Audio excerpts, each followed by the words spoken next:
whether it's security, whether it's AI, whether it's contact center, whether it's whatever. If you do this the right way, you can open up a lot of doors. Welcome to Channel Security Secrets. I'm Lou Rabon. On this show, we expose the untold secrets and critical insights from the people shaping the future of cybersecurity sales in the Trusted Advisor channel. If you're looking to up your game around selling security, stick around. Channel Security Secrets is brought to you by Cyber Defense Group, on a mission to shift cybersecurity from reactive to resilient.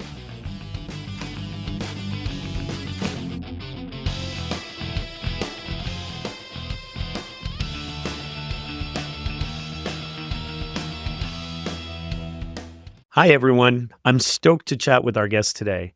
He's an award-winning trusted advisor and global technology leader. A proud U.S. Army combat veteran of Iraq, he was twice awarded the Army Commendation Medal. Recognized on the Channel Futures Technology Advisor 101 list for his leadership and impact in the industry. As a co-founder and chapter president of SIM West Michigan, he empowers the region's technology community.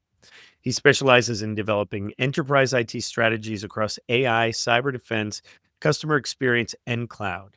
He's currently the global technology advisor at C3 Technology Advisors. Tim VanderMel, welcome to the show.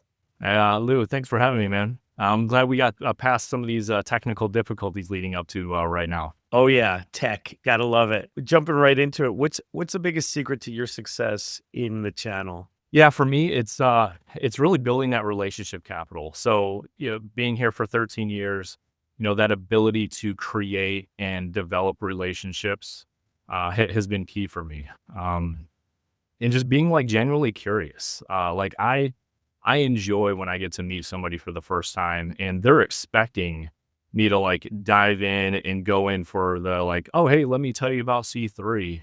I actually prefer to really get to know somebody and actually go as long as we can before business is really like talked about. You get to really truly understand who they are as a human being, understand like their life story. Because typically what happens is like towards the end of that coffee or lunch or whatever you're doing, it's usually the other person that's like, hey, you know what? We spent like the last 50 minutes or so like talking about like, just like each other personally, like, hey, what it is that you do again? But you need that personal foundation in order to be invited to have that business type of conversation. And so yeah, for me, it's really about that human connection. It's fun. Yeah, we've heard that repeatedly on the show that being genuine, trying to figure out the other person from a friendship or authenticity point of view. Not being transactional, but being solutional, like a solution seller. These are all good things. So what are some of the things that you do to kind of, once you make that connection with someone, what do you do to maybe nurture those relationships? Yeah, as far as like the how, it's really not rocket science. It's some of the traditional ways that you would that you normally go about it. Whether it's meeting somebody at an event that you're either hosting or not hosting. It could be a big like industry event like RSA or Black Hat, or like for us here in Grand Rapids, we have a really big security conference called GurCon, and it usually gets quite a few people that attend there. But again, just kind of going back to the curiosity thing, or like bumping into people at events and just saying like, hey, I remember our previous conversation. Like, hey, how is this project going? Or, hey, I remember you talking about your family, or, something that happened personally in their lives. Like, hey, how are you doing? So again, just trying to avoid the whole like, hey, what do you got for me, lately? Or, hey, what's a project I can help you out with? Just trying to avoid that at all costs. Cause let's be real. They know what we ultimately want to talk about. They know. So, but if we can get invited to have that conversation, I just feel like it breeds for a more like authentic and like transparent type of relationship. But then also being like professionally persistent about it. Some people like to do the calling or the emailing like once a week. So like whatever is like appropriate for your personality. Like for me, it's like once every couple of weeks. If I see something, or if it's been a while since like we've texted back and forth, texting relationships are, that's like what you ultimately want to strive for. when you're building a relationship with somebody, but just being like professionally persistent and not being a weirdo about it. Yeah, yeah, that's good. Not being a weirdo, that's good advice too. Not stalking behavior, not acceptable, things like that. And what about security? Are you having a lot of security conversations? Yeah, we are. So I would say more of the topics these days are, of course, AI. Like everybody wants to talk about AI. How do we govern it? How do we protect it? But how do we allow people to actually, effectively use it? Enterprise observability is coming up for us as of recent. So, and there's a lot of different ways you can take that. But then, yeah, automation in like the SOC. That's another big one, and of course, your traditional like EDR, NDR, XDR type of stuff. But yeah, those are the few things that we're talking about here at C3. Yeah, with AI, what are those conversations like? I mean, are they and who are you having them with? Yeah. So for us, because we're an agnostic advisory firm, we're not like exclusive to anybody. So that's the fun part about what we get to do is we get to have well, one, we get to have all these conversations with different clients and prospects. But then from a market perspective, all the research and all the different types of vendors and solutions that are out there, it's really really fun. But to answer your question, automation in the SOC or automation within the security realm. So think of those SOC analysts. Sometimes those people are really jumping around from one organization to another. So a couple of projects that we're working on right now with a company called Torque. How can we automate that specific I would just like function within the SOC environment. So instead of like you wondering, what that alert is or having to worry about what your next step is once that alert comes in, this AI agent, based off of the parameters that it's been given, it'll go and it'll, provide you the outcome that you're ultimately looking for, but while still having that human in the loop.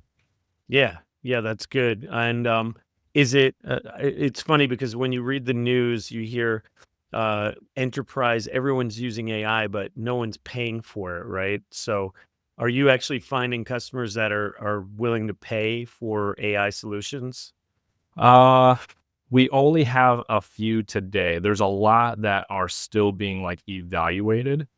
And it's really tough. And you're actually touching on something that I was hoping we were going to dive into today, which is, every time we turn on our computers or every time we pick up our phones and we go through LinkedIn, there's always some new article or, somebody just bought somebody and it creates this, continual, whether you want to call it like, FUD or FOMO, but it continues this buzz around it. And unfortunately, I think there's a little bit of fatigue going on, and maybe a little bit can be like debated because some people are probably like, no, we really truly are fatigued on this. But yeah, it's just there's just so much thrown out there at an industry level, and it causes confusion. But at the end of the day, people truly are interested in seeing how far they can take AI within their environments. But it's hard when you see like things like the MIT come out or CIO dive that say 95% of AI projects never really go anywhere. So we're always combating against something. Yeah, I think that fatigue is definitely fueled by the industry. To your point, because you might have gone to RSA this year or Black Hat, and there were. I always go on the peripheral. There's always the big vendors, and they've got the big booths, and you might say hi to some people, but it's always really interesting to see. Well, what are the up and coming companies doing? And then every single company had AI, obviously, because they had to probably to get some investment money. And it was literally like a bunch of AI SOC companies all next to each other, and all of them were solving, they were the best at it, but really nothing new. All of them just had almost the same pitch, and they literally were right next to each other. I kind of felt bad for those, sales teams because, and marketing teams. How are they going to differentiate? But I think, this bubble shall burst. I'm not going to try to declare when, but could be tomorrow, could be in 2 years, probably somewhere between those two. But yeah, Yeah, I mean, especially when you see all the, like today, what it was like OpenAI, CrowdStrike, and AWS, or there was like a combination of those three about, now they're going and investing and they're going to go do something really cool, which is great. Like we want that innovation to happen, but I think sometimes it's funny how quickly we forget that we have to have an idea, or I would say we have to have an outcome that we're trying to strive for here. Like the technology can be great, but what are we ultimately trying to do with this thing? Yeah. That's a recurring theme on the podcast too, and I'm very happy that we've trademarked the term outcomes-based security. More and more people are talking about it, and so yeah, it's really about outcomes. So when you're speaking to customers about solutions, how are you structuring that conversation so they're not distracted with either the shiny, like, "Hey, I saw this tool, I want to use it," or they have misconceptions obviously about what cyber is. Hey, we want a pen test. That's all we're going to do this year. What do those conversations look like, and how do you drive them to be more, longer term thinking? Great question. So, I guess we'll tackle the first part of that. We pride ourselves on providing a process to all of our clients. So, again, kind of going back to the relationships. Once you've built a relationship with a C level, or whoever, you can ask specific questions that you may not be able to get away with, like, asking that person in your first or second meeting. So sometimes that relationships will allow you to get away with things or allow you to like poke them in the chest. But for us, we run a process. So, understanding the needs, the requirements of what, again, that organization is trying to solve for. But then throughout that process where we're constantly doing like a temperature check, like, okay, we're going in the right direction. All right, cool. All right, now we're going to go out to the market. Now we're going to identify like those first, like, call it like 3 to 4 different types of vendors or solutions that ultimately meet the outcomes or can meet the outcomes that the organization is looking for. So it really, that part is really fun. And when organizations go through it, like time and time again, they're like, wow, this is so much easier. And this is not a knock on, some of the bigger fellows that are out there, but, some of the large VARs or, the Accentures or Deloittes, it's like, wow, we were able to accomplish this in a fraction of the time, versus dealing with some of those bigger guys. With that said, just to, kind of give one back to them, sometimes they're better suited for conversations than we are. And that's just being honest. Yeah, no, totally. Well, I mean, they're definitely well suited for. No one's going to get fired for hiring, EY, PwC, insert big four here, or a big enough organization that can afford those bills and needs like very serious management consulting across 50 global offices or something. They're uniquely positioned for that. But that's the use case versus a mid market company that is just starting their cyber journey or something. It doesn't make sense, obviously. Yeah. But Lou, the second part of your question, I want to make sure I address that is like, how are we bringing some of this new stuff to organizations, or to our client relationships? It's not foolproof. There's a lot of trial and error. Again, it goes back to the curiosity. It's always trying to find that thing that, yeah, the other person on the other side doesn't have. We sometimes we hear that quite a bit. Like, you guys actually brought something to the table that we weren't really thinking about, or maybe we weren't thinking about in the right context. So, hey, because you've done this, hey, yes, now we're willing to invest more time, and I'll bring my leadership or my team, and let's go see how this thing may actually fit in there. We're I like to think that we're pretty creative when we have situations like that. But then also we also have some engineers on staff that are way more smarter than I am. That can actually back up some of the things that we're trying to at least spark like a little bit of curiosity with. So that always helps. But again, for everybody out there, I'm sure everybody does a little bit of a flavor of that. But again, we're always looking for something that somebody may find interesting.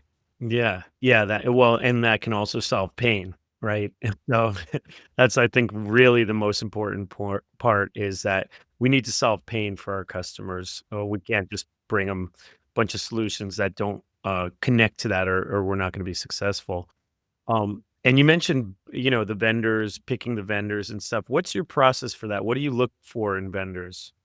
Yeah, kind of going back to the process, sometimes we have to be really nitpicky. If we're building an RFI or an RFP for our clients, sometimes their lack of like following directions or getting information in on time. Sometimes we have to get to that like nitpicky level to say, hey, these 3 or 4 different vendors or solutions can all do the same thing.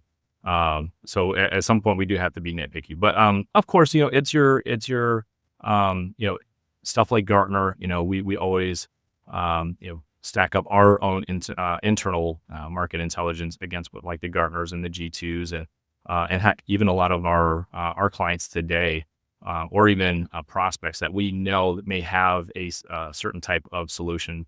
They may not have bought it from us, but we have a good enough relationship with them to ask. So yeah, it's really trying to use all the data that we're getting from our clients and our networks and from the vendors, and helping the organizations that are ultimately trying to find that solution, like help them kind of weave in between like the BS and the minutia that always happens in every single project. Yeah. So being responsive, showing up well for calls, right, and things like that, but also being able to provide the solutions, and then inevitably, if you're working with a vendor across multiple clients, you're going to start to see how they handle adversity, right? Because it never is perfect. What separates the good ones from the bad ones? I think for me, the ones that make the POVs really easy, like the proof of values, the ones that are like, hey, yes, we're willing to, invest time and resources to, kind of prove out our worth or prove the solution to you. I think everybody claims that they do it, but you can quickly identify the ones that do a little bit better, because sometimes they will actually be forthright and say, hey, you actually don't even really need us in the mix. Just go to our website, you click on this very safe link, and you go through this process. And then, hey, if you run into any issues, like, hey, call us and we'll engage and we'll walk through it together. So I think for me, of course, there's all the things that they claim that they can do, but it's what better way to prove it out than doing a proof of value. Right. Yeah, that totally makes sense. And kind of bringing it back to TAs now. There's a lot of TAs that want to sell security. They don't know how. I've spoken to other TA firms like C3, and I always ask, hey, is there a secret sauce you don't want to give away or something? And whilst there might be some, is essentially we need more people enabling this channel, right? And so I think there's no risk for you to share, maybe not a secret sauce, but just some secrets of, since this is channel security secrets, some things that, ways that you look at how to sell security, but especially for those TAs that are just getting into it. What advice do you have for those TAs? Yeah, the first is go for it. Lean in. Most of us work with a distributor or two, so lean into your distributor relationships. Sign up for webinars. It take as much time as our distributor friends will give us. But yeah, really lean in. And I want to be a little bit more focused than just saying like lean in. If there are certain aspects within cybersecurity that are really interesting to you, like, hey, AI and security is probably something you should be focusing on. Not to say that anything outside of what, what we've already talked about isn't important, but if you're truly trying to get in front of people and be interesting and be a thought leader, lean into some of the things that are going to be a little bit more forward thinking. For us, we have we have tried and we have failed so many times when it comes to cybersecurity. We've tried helping people like actually build their own programs for things, and we've quickly identified we're just not built for that. And you know what? That's okay. Like that's okay when we realize you're just probably not the good fit for something. For us, we really started taking security seriously about a year before we hired our first engineer, and he was pivotal in helping us understand like, hey, this is what you need to be thinking about, or hey, if you're going after this type of persona, here's some of the things that they're really going to be worried about. So that for us, staffing and hiring engineers just for like the tech evaluation piece, not necessarily to like, roll trucks or to like, unplug and plug in wires. Engineers has been really good for us. Yeah, and why should TAs sell security? It can be really fun, and those relationships can help spur you into other areas of the business. Security touches a lot of different things. So if you can do a really good job, working with the security team at whatever size organization that is, chances are they're probably going to tell their friends internally or their friends in their network, like, hey, so and so, they ran a really good process. Man, they really shielded me from having to talk to like 10 different Yahoos that were then their only job was to sell me, the thing that, or trying to convince me that their solution was the best. So like when you hear that over and over, it's really fun, and you can again you can catapult that into other different areas. Very specifically, data center and co-location. Of course, the big wide area networks that a lot of the TAs, that's kind of like where they were born and bred from. But again, now going into the AI space and the contact center space, there's always going to be a place for security. So the more that you know about it, the more you can get in front of people and talk about that. I just think you're setting yourself up for success down the road. Yeah, that's great. And it's also, I think you mentioned it, the kind of stickiness, that it opens up, right? Those, you definitely mentioned the data center and other opportunities. And also, yeah, they'll come back to you and be like, yeah, this may not be the highest invoiced item that the TAs will do compared to a data center sale or some, huge UC CX sale, but it will keep them coming back. And it's something that's usually renewable every year versus selling it once for 3 to 5 years and then, waiting for renewal. Right. Yep. Yeah. Yeah. And you're actually hitting on something. The write down of revenue doesn't necessarily happen the exact same like it does in the traditional WAN side. The price for bandwidth continues to go down. But yeah, on the security side, there's always going to be, I don't say like more innovation, but there's going to continue to be really cool things that are going to come out that will really keep us busy. So even if you're a TA that is solely focused on security, you could, if you're listening, you'd probably agree that there's always going to be something that allows us to consult and get in front of our clients with. So, but yeah, again, if you're brand new to the space or brand new to security, dive in, learn as much as you can, and understand that there are no silver bullets. Oh Um, yeah. and don't always believe what you read on LinkedIn from some of our peers. Oh man, yeah. I mean, the security gurus. Luckily, that's going away a little bit. It's kind of like, I don't know, two years ago, I think I was at it might have been Channel Partners in Vegas, and some guy had this really shiny card. He was like an AI consultant. I looked at, I went on his LinkedIn. Previously he was a real estate agent, had no technology experience, but he was, out there. And if you're listening, I hope you've kind of moved on or you've educated yourself a bit since then. But it's the same with the security people that there's been these gurus and stuff. Who the real ones are if you've been in this industry for a while, you know. Absolutely. And Yep. then you see the ones that are popping up that are just kind of, taking advantage of people not knowing what they're doing. I mean, that's definitely one of the advantages of AI.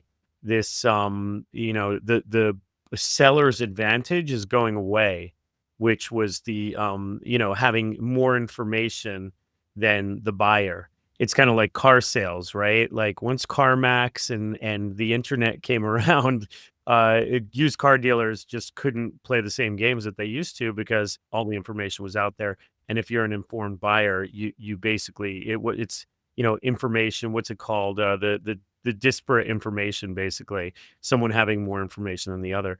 Yeah, security's changing. Luckily, we're getting away from that a bit, but there are still those people out there, hawking the snake oil, etc. And it's just not great. Now it's AI snake oil. Yeah, yeah, and actually, yeah, two more quick points because I'd be embarrassed if I didn't at least mention this at least one point. But um, there are we have so many awesome people in our industry that are always willing to help or get out a phone call to share how they've done certain things. We hear that all the time. There's a lot of organizations that we look up to, and we always kind of joke internally, like, man, it'd be kind of cool to be like them when we grow up. And we have some really cool relationships with them. But yeah, don't be afraid to like reach out to somebody. and just have a conversation and just say, hey, how do you guys do that? Or, hey, can you tell me a little bit more about your approach when it comes to this? I think you'd be surprised as to how many people would actually jump at the opportunity to do that. Yeah. The other thing is you're just kind of solidifying your point. There's a lot of people out there that truly do have integrity, and they're always trying to do the right thing. So there's enough of us out there. Yeah, yeah, big time. It seems to be a collegiate.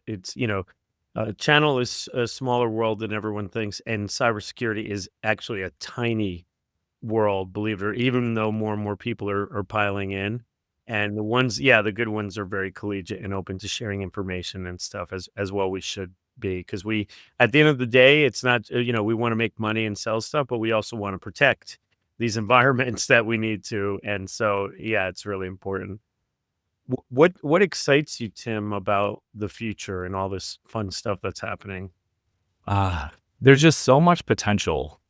Yeah, again, we talked about this earlier. There's so much fear and doubt and uncertainty going out there, and I said that in a completely wrong order. But I, We do. yeah, yeah, right. There's a lot of like negative stuff that's being thrown out there, but I'm really optimistic to what the future holds. Again, everything in AI, again, depending on how you're looking at it, it can be a little scary and can be a little daunting. But the cool thing is, if we're doing this the right way, we can actually use this to open doors. So whether it's security, whether it's AI, whether it's contact center, whether it's whatever, you if you do this the right way, you can open up a lot of doors. I can think of at least a dozen relationships right now that I have today that we may not actually be doing anything formal from like a business perspective, but because I asked them certain questions or we had certain conversations around a specific topic, it opened up a door to where it's like, all right, I think we need to have each other in our network. So we'll see where that goes. But that's what really excites me is these doors that are, yeah, that you can open. We'll see what happens with them down the road. Yeah, very cool. And what got you here? You've got this like insane combat veteran background, and you were infantry, which means that you were like, in it, and which is not, nowadays I see all the tech that the guys are wearing. I'm just like, man, I would be so annoyed with all the wires and the batteries. It's like, oh shit. But so you were there and you transitioned somehow. So I don't know if you want to speak at all about your combat experience, your 15 months in Iraq, or basically how you made the transition. Yeah, no, I appreciate that. So the transition for me, I think it all kind of happened on accident. I say that in like the most positive way. Like I'm a big believer in things happen for a reason. Um, so when I came home from Iraq, I went back to, or I should say, I went to college as an adult. So I was like 22, 23, and I went and got my degree in like 3.5 years. So I would work full time, and then I did the school thing at night just to try to like, do as much as I can. But I got to give my guy Matthew, our CEO and founder, a lot of credit. So him and I knew each other personally through like a friends group, and one day back in probably was like late 2011, early 2012, I was working for a very large healthcare system at the time here in West Michigan. And he threw out a post on LinkedIn. It was like, hey, I'm looking for my first employee. Hey, if you know anybody, hey, I'd appreciate a recommendation. The funny thing is, Lou, I had somebody else in mind. So I reached out to him and I said, hey, what exactly are you looking for? And I didn't give him the context that I had somebody in mind. Well, he texted back and he said, hey, we're friends. That might be a little bit weird. And I kind of like let the conversation die. Cause again, at the time I thought, where I was at was going to be, a place where I was going to retire from. So a couple of weeks later, he sends me a text and he goes, hey, can I take you out to lunch? And I never had a grown man ask me to lunch. So I was like, okay, sure. So we spent about 2 hours at lunch, and he was telling me about what C3 was, what exactly he did, and where he thought the organization was going to go, as well as the industry. And mind you, Lou, outside of like working in iPhone, I didn't know really technology. I didn't know consulting or the sales game like at all. So I go home and my wife's name is Stephanie. She's pregnant with our firstborn, who just turned 13 on Sunday. Super proud of that. And I said, "Hey, I just had lunch with Matthew. We had this great conversation. Um, I think he's going to offer me a job. So, like, hey, what do you think about this?" So, Lou, the eerie thing and kind of the fun thing about this is if she says no, we're not talking right now. Right. And if she says maybe, we're probably not talking right now. But the fact that she was like, "Hey, I trust you. If you think you could do this, like, hey, let's give it a shot."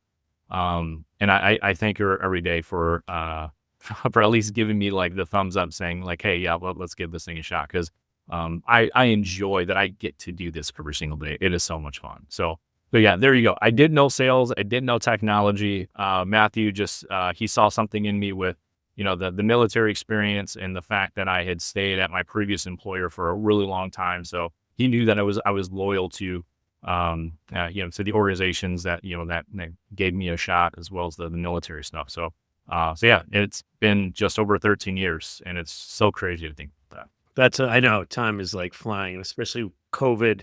There's pre-COVID and post-COVID time, which is like a time warp, right? But kudos to Stephanie for being a great partner. I think there's a lesson there too. You go to your partner and you say, "Hey, I want to take a shot," and they're either like, "Oh gosh, no, absolutely not. We stay with the big logo," or what she did was like, "Yeah, I trust you. Go for it." Especially with a baby on the way, like about to pop. Yeah, Or had just been born. That's pretty impressive. So we'll give a little shout out to Stephanie as well. absolutely. That's great. That's really cool. And what else are you doing in your spare time now? You've got kids, so that's probably taking a lot of your time. 13, it's a different type of time that's taken up at that point. Maybe some sports or something. Yeah, so my daughter Charlie, she just turned 13, and my son Hudson will be 10 in January. So I have two very healthy, beautiful kids. They definitely keep me busy. We're not as busy in the sports stuff. It's because I completely ruined that a couple years ago. I played sports in high school, so I was always looking forward to being like the sports dad. And I went way too hard, way too quick on both my kids, like coaching them. And finally, my daughter was like, her after her last basketball game, she's like, "Dad, I love you, but I don't really want to play anymore." It like broke my heart. But then, of course, her little brother was like, "Yeah, Dad, I don't really want to play either." I'm like, "Well, what have we been doing?" And they're like, "Well, we only really wanted to play because we know how much you liked it." So, of course, tug at the heartstrings a little bit. But yeah, I think they'll come back, at least my son. But yeah, outside of that, I love playing golf. I'm not the greatest at it, but I really do enjoy it. And yeah, just spending time with family and friends up at our cabin is always a good time too. That's awesome. Yeah, I've got a similar story about the kids in baseball, and I coached both of them, and then yeah, neither of them play now. They got out as soon as they get same series. So listen to the new dads out there that are trying to be, yeah. And I didn't think I was overbearing, but then my son told me, and now he's going to be 18 in a week or something. And he's like, "Dad, yeah, when you would embarrass me so much when you yell at the umps." Guess I was a little bit psycho, I guess. So anyway, it's good. And you got obviously up there in Michigan, you got lots of space and it's a probably starting to get a little cold. I don't know if you're the weather's changing yet, but It is getting chilly. The leaves are turning, which is always a really pretty time of the year. But yeah, they are calling for snow on Sunday, which it'll just be a trace of it. But I don't know if I'm ready yet. I keep going back and I don't know if I'm ready yet. But I yeah, mean, whatever, it's gonna happen yeah. regardless. The advantage is you get those beautiful summers and nice and green and stuff. So where can people connect with you, Tim? Yeah. So LinkedIn, that's probably the biggest way. Yeah, yeah. Connect with me on LinkedIn. I don't really do the Twitter thing, so I got off of that a long time ago. But yeah, and then yeah, check us out on our website, c3techadvisors.com. We are super super pumped about our big tech summit that's going on next Wednesday here in the West Michigan area. Proud to announce that we officially, I think it was as of yesterday or 2 days ago, we crossed the 500 attendee mark. which is something we've never done before. And we definitely have the space at the venue that we have here. But yeah, we're super stoked about that. It's the biggest event of the year for us, and we've been working really, really hard to make next week happen. So shout out to our marketing and events team at Seapery.